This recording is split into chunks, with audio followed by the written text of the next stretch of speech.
Governo e finanziaria, due temi certamente complessi, spinosi, sui quali Angelo Capodicasa, Maria Iacono e Tonino Moscat, i tre parlamentari agrigentini del PD, hanno voluto accendere i riflettori. Un momento di confronto con i dirigenti e con gli iscritti al partito. PD e PDL avversari in campagna elettorale, ma assieme prima e dopo le elezioni. È un'alleanza tra diversi, nel senso che siamo partiti che siamo alternativi, ci siamo presentati agli elettori con proposte alternative l'uno dall'altro, che però, dato il risultato elettorale, per evitare lo scioglimento, il nuovo scioglimento del Parlamento, che avrebbe portato ad elezioni con la medesima legge elettorale, allora ci ha indotto a dire c'è bisogno di un senso di responsabilità.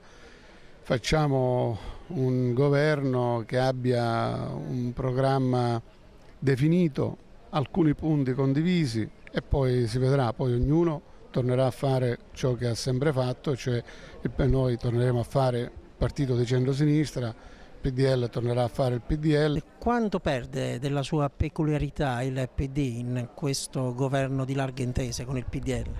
Il PD dovrà provare a non perdere nessuna delle sue peculiarità, nel senso che questo è un governo di responsabilità, è stato fatto perché c'era l'esigenza in questo paese di dare immediatamente delle risposte, però il Partito Democratico deve avere anche la capacità di guidare i processi. Se subisce Berlusconi, se subisce la PDL, sarà un partito che perderà tutto, non solo delle peculiarità. Se ha la capacità di ricordare che comunque maggioranza all'interno del Parlamento e comunque ha un popolo democratico che ha voglia di fare politica e fare proposte, porterà in quel Parlamento le proposte del Partito Democratico, che sono le proposte di interesse della società. E tra i primi provvedimenti varati dal governo Letta c'è anche quello che riguarda la vicenda IMU, pagamento per la prima casa sospeso fino ad agosto in vista della riforma di metà settembre. Il PDL spinge per l'abolizione dell'imposta, il PD frena, è orientato verso una riduzione. Ma alla fine secondo lei prevarrà la posizione del PD o quella del PDL?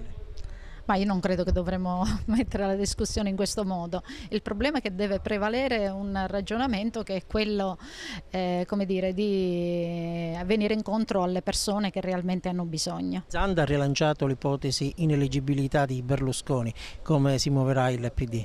Il PD non ha ancora discusso. Sembrerebbe una bizzarria, dice Valerio Onida, che dopo 20 anni ci si accorge che Berlusconi è ineleggibile. Soprattutto il momento in cui state assieme.